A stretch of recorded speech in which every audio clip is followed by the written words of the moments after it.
For the last few months, I have been on a mission to catch a marlin off Perth. I've put in the hours, I've burnt a lot of fuel, and I've learned the hard way that it is not easy. But finally, it happened, and here's how I did it. In this video, I'm going to take you through the whole journey, the gear I used, the lessons I learned, the setbacks I encountered, and then finally the moment it all came together. So from the start, I knew it wouldn't be easy, and catching a Metro Marlin is no mean feat. But what I had going for me this year was that strong current ripping from up north, which has pretty much made this one of the best spearfish seasons we've had in almost decades now. But fishing in Perth for marlin, there's a few issues that you encounter. Firstly, it's a very short season. I was going out from about mid-December, but from off the top of my head, I don't think there was a single marlin even caught until about that first or second weekend of January. I tried to be the first, but in reality, that just meant that I did about 3 or 4 trips of burning fuel, plugging pretty much empty water. The other issue you have when targeting marlin off Perth is the weather windows are, well, small. You're lucky to get probably 1 day a week when you can get out wide, especially in a boat like what I'm using, which is a Cruisecraft 625. Not the biggest vessel, so I really can't be out there in a breeze. I really have to wait for a day where it's almost 12, 10 knots or under. I know other boats can be out there in a howling wind, which have the gyros, just bigger game boats, but whenever I've been out there, I've pretty much been the smallest boat. It started with nothing but ideas, and I did a lot of research with the limited resources that are available online. I spent lots of days on the water without raising or even seeing a single fish on the sounder. I upgraded the spread, and one of the best things I did at the start of the season was I went to Ben, who owns Richter lures, and I pretty much said to him, mate, I want to catch a Metro Marlin. I don't have any of the gear, because at this point I only had a few of these little soft Oscars, which are great. I lost a little black marlin up north mid last year on one, which got me hooked on this style of fishing. So I said, Ben, give me a full lure spread to catch a Metro Marlin. I fully trust your judgment on what lures, what colours to use. And this is what he gave me. Firstly is this big Richter Cavitator, and this is the lure which we did catch that fish on. You got a nice, don't know if the camera can see it, but there's a really nice mark there from when that fish hit. The other lures he gave me, so he said he wants me to run this in the short corner, this one here, which is a Richter large tube, in the long corner. And then he gave me bloody paid for it all. I then got these Rampage Juniors to run off the riggers. That hasn't been the setup I've ran all season. I have mixed and matched as I've learned. Whereas the current setup I'm running now is running the Cavitator in the short corner still, because that's the fish that's the lure I got the fish on, and that's the lure I trust the most. I jumped between these two, just playing around. I've also got now a Bonds jackhammer. I just like the really aggressive action of it, but pretty much interchanging that with a large tube. I'm still then running one of these 3 big lures off the riggers, so I'm either running a Rampage Junior or a soft Oscar extra large. And then finally for my 4th lure, the long corner, I've been running something a bit smaller, like a traditional soft Oscar in a variety of colours, blacks, pinks, blues. So we were out there, start of March, Alfie, my housemate, and myself, against popular advice, which was only to run about 2 lures if you were going with just 2 of you on the boat. We said screw it, and we're running 4 lures. So we were running, once again, the Cavitator in short, this long tube in long corner. I actually can't recall what was on the riggers. I think it was one of these Rampage Juniors and a soft Oscar. I always like to have something smaller just in case of a tuna or a stripe or something, but get into that later. And we got out there at about probably 8:39. It was a pretty late start, so it was a bit windy early. There's plenty of other boats out. I reckon probably counted 20 boats out there. What's fun about fishing off Perth is everyone's on the same radio channel, channel 68. Always recommend being on it if you're out there. So just hearing reports all over on the day. You hit the report, yep, we've hooked up. Yep, this boat's on. It's just a bit of hype. For me, not really knowing too many people who do this kind of fishing, it's just gives you that bit of, I guess, camaraderie. I don't know, it's hard to describe, but nothing's more exciting than hearing other people hooking up on the radio going, all right, we're in the area. I know we've got the lures because we've received the advice, and it's just a matter of plugging around and trying to find them. We'd fished for, I think, 5 or 6 hours at this point. It was just after 1:30. In fact, we hooked the fish at 1:50 on the dot. Then I think that probably last hour leading into that, we're almost going to call it quits. We're pretty much 5 hours in. Hadn't seen a fish ourselves. Other boats were hooking up, but it just felt like we were plugging dead water. Hadn't seen anything on the sounder either. Finn and I were looking back. I told him, mate, you need to drink that beer because we're not going to catch a fish until you drunk the beer. So we drank his beer. And suddenly this huge marlin just comes out of nowhere and smacks the short corner. We didn't sound it, didn't see anything. It just came up and just whacked it. There was no chase. It wasn't on a teaser. It didn't, there was, I guess, no warning signs. It literally just came out of nowhere, full visual strike, smacked that short corner and turned away and went straight back through the back of the spread. The angle it took off was, I guess, lucky because we had 3 other rods out, so it didn't get a tangle. I cleared the spread, could not believe we managed to get pretty much 3 other rods and a teaser in with the 2 of us. We got no autopilot without getting a tangle. So we fought the fish. It was a 45-minute fight and it was absolutely terrifying. About half an hour into the fight, we were hearing over the radio, like I said, other people were hooked up. Send and Bend had been hooked up for about 2 hours at that point on a big fish on 24 kilo. And then about half an hour into our fight, we heard over the radio that they lost their fish pretty much on the leader. That was a bit terrifying. But again, the fish came in, it sat pretty deep. We got it in close. I jumped on the leader. Unfortunately, at this point, the boat was kind of turning away a little. So as I was still holding onto the leader, hadn't had my hands on the fish, I had to get Alfie to jump back and turn the boat. I didn't realise it until we were looking back at the video, but he had put the rod down. So if I'd let go of that leader, I'd lost the fish and my rod. But no, everything went well. Managed to get the fish on the leader, pulled it up and caught it. The feeling of finally grabbing that fish's bill and having it go nuts both sides was unreal. It was Alfie's first marlin, my first Metro Marlin, and it was just wild. So many hours have gone into that. It just felt surreal. And sure enough, we got our few quick photos. It was biting down on the hand. We swum, got rid of it and gave each other a big hug. Absolutely fizzing, swam off strong.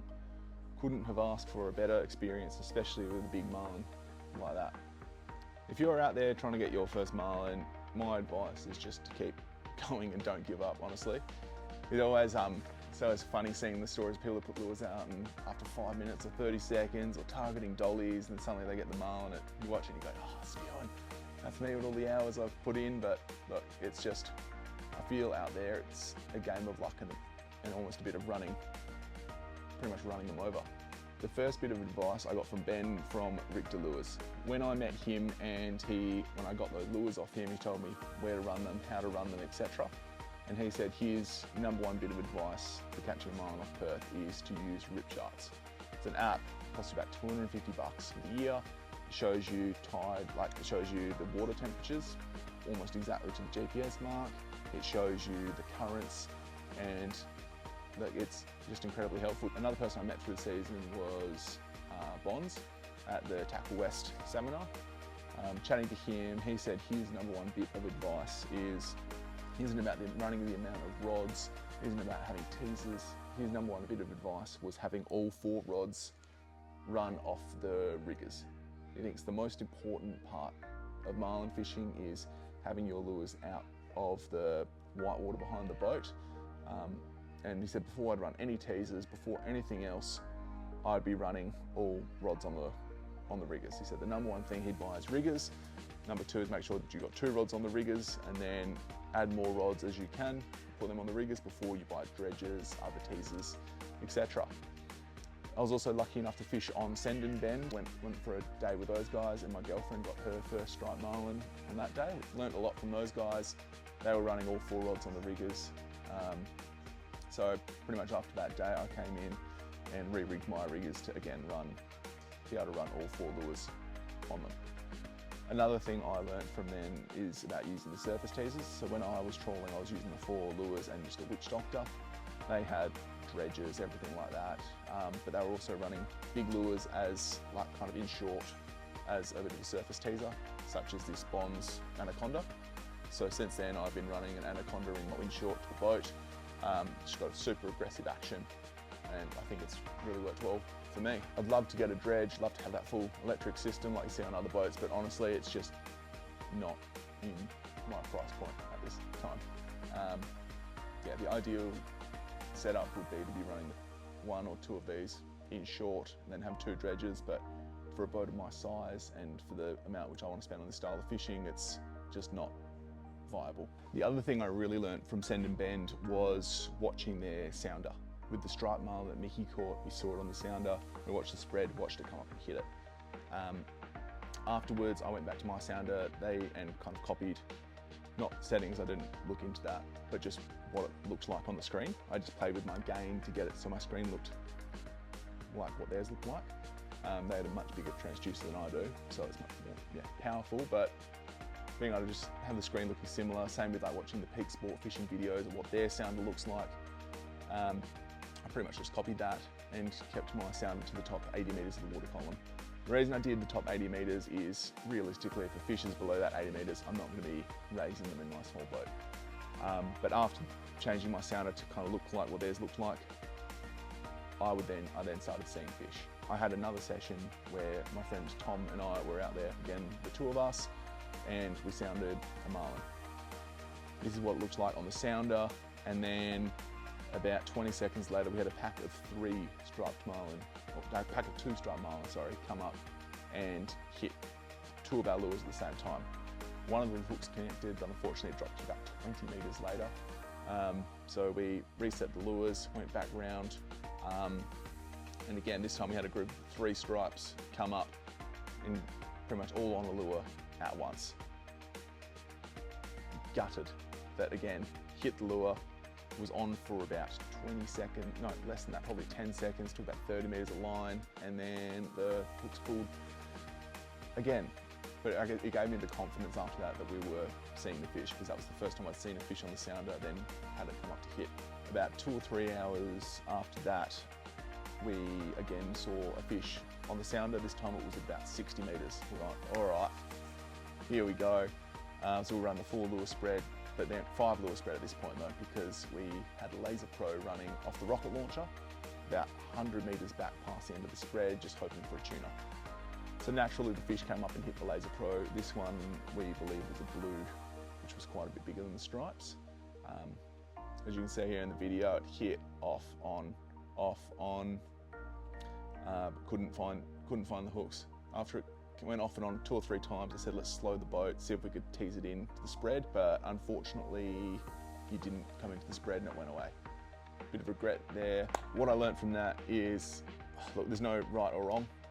We had 2 options. We had leave the lure out there, keep trawling and hope that the hooks held, but it was a standard Laser Pro with standard hooks, so I think we probably would have lost the fish regardless. Or 2, take the risk of trying to wind it up into the spread and tease it onto another lure. We went with option 2 and didn't work. We never got the good hook up in the fish. I'm not too sure how it would have gone either way, but gutted on that one. The gear, what did I catch it on? So reel wise, we got it on a Tiagra 50W. Under here I've got, from memory, it's 800-ish metres of 80-pound backing, and then I think I've got 60 kilo top shot, about 120 metres. Running 60 kilo on this 2 rods here, the 250s, which is the ones I'm running in short with the bigger lures, and then I've got 37 on these 2 30Ws, which I am running long. Ideally, I'd be loving to run a full spread of 50Ws, but honestly, it's just not feasible. I didn't buy any of these reels brand new. Got this for I think $600 from Cash Converters. I paid $350 for this for the rod, which I then sold the rod. And these 2 I both picked up off Marketplace. So didn't buy any of the gear brand new. Got the Tag'em sword rods for both my inshort bent butts. No rollers, again, I just didn't want to spend the money on a big expensive roller rod. I'd rather spend the money on a nicer reel. I'd love to potentially upgrade the TLD next year to a 50 Tiagra, but look, it does the job. I didn't actually catch a fish on that one this season out there, but I'm happy that it'll get me the fish I want. Same with on these 2 rods here.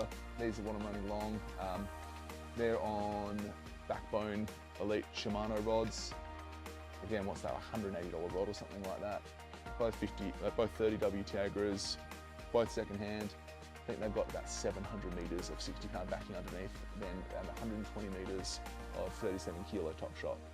Wind-ons wise, I'm just using the Richter ones. I think it's all about the 300-pound mark. Then you've got the snap swivel at the top. I won't go into the way I rigged the rods, because to be completely honest, there's plenty of videos out there on rigging them. I'm not the expert. I'm not the expert on any of this. There's a lot of people who've caught a lot more marlin than I have. I've got a lot more of an idea than I do. I've only been on the boat when we caught less than a handful. I'm not the expert on this. I'm just using this as a video because it was hard to find information, and I just wanted to share what worked for me. Lure colours wise, I was studying pretty much every person who caught a marlin out there this season. Whenever Perth Game Fishing Club posted or reshared a video of another person that had tagged one, I'd zoom in and see, oh, what colour lure was that? Colour wise, it looked like the blacks, the greens, the yellows and the blues were getting pretty much most fish. I think I maybe saw one fish caught on like an orange or a pink. It seemed like most fish were hitting natural coloured lures, so that's why I kind of adjusted my spread to match that.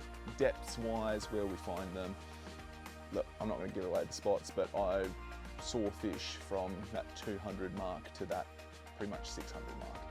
I saw plenty of fish caught through social media in even shallower depths. Some were caught in 30s around Rod Nest. Quite a few people caught them around the fads, which is that kind of 180 depth. I got my fish a little bit further out, but to me, it doesn't seem like there's one exact spot or one exact depth where they're all found. In my opinion, the way to catch them off Perth is just to put in the hours. It's not about knowing where to be. It's not even probably about running the right coloured lures. I think it's just about going and just putting in the time and effort until you run one over. One thing that Bonds said at his seminar was that the Omni sonar technology has pretty much proven that your boat isn't a vacuum and you won't bring fish to you. You pretty much do need to run them over. I'd love to have an Omni sonar, but unfortunately, it's probably worth more than my boat. So for me, it's just all about putting in the hours. This fish wasn't about just ticking a box. It was about learning, improving, and just being out there on the water and sticking to it. I know I'm not the most knowledgeable person on this topic, and I know it's going to be probably people commenting saying you got this wrong, that wrong. I'm not in any way the expert here, and I'm not trying to give expert advice. This is just what I've learnt this season, and I can't wait to learn more next season. In terms of improvements I'd love to do next year, I'd love to potentially upgrade my tackle, but honestly this is working for me now, so that's probably low on the priority list. I need to learn how to work my sounder better, so I got more chance at sounding fish when they are under the boat. I want to potentially upgrade my teaser setup, get a proper dredge boom, dredge and electric reel. Just look, for me ultimately it wasn't worth it this season. That might change next, but I'll see how that goes. So yeah, if you've got any tips, tricks, anything you'd like to share, please drop a comment below. I don't really know if I'll be making more videos. This is a first for me, and it feels a bit weird to be talking to the camera. But yeah, drop any comments, questions or stories down below in the comments. It would be great to connect with other fishers who are chasing these fish in the same situation off Perth. Thanks so much for watching. Yeah, I'd appreciate it if you hit like, hit subscribe. Not that I know that I'm going to potentially ever post a video again, but we'll see how we go from there. I'll see you on the next mission. Enjoy.